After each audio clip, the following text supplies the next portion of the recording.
Ingat po, ayun, may aksidente po ito nasa sa paglabas ng buti maaga pa, hindi ganun traffic pag buti ng liwanag to, naku. Traffic na po 'yan. Ay bumalagbag yung isa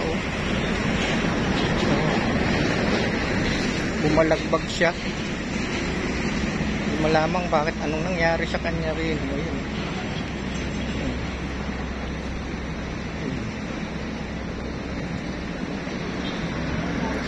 Malagbag.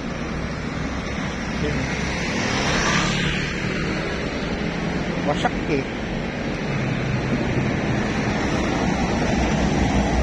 wala man nangyari. Labas po yan dito sa sa road 10. Ang dami pa naman magnanakaw din hindi ninanakawan. Siguro hinihintay yung traffic yung para makuha ng investigasyon. Parang may natanggal din sa ilalim ng puti na rin. Parang yung sa manubela niya kaya nawala ng giya.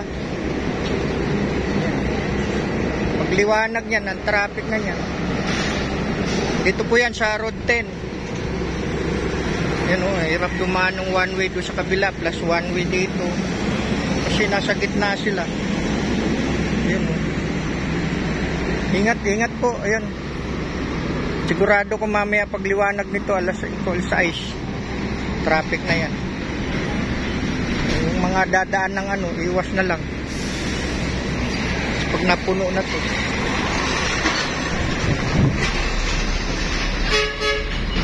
Ayan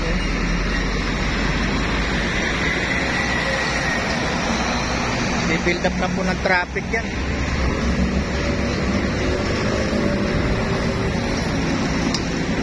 Grabe nga dali. Yun nag-slow down na sila traffic. Tinilagyan ng warning device doon. Sikita. Ano na yan? Ingat guys. Ingat sa lahat. Pag mga driver, ingat. Mga biyahero. Wasak. Ingat. Bye-bye.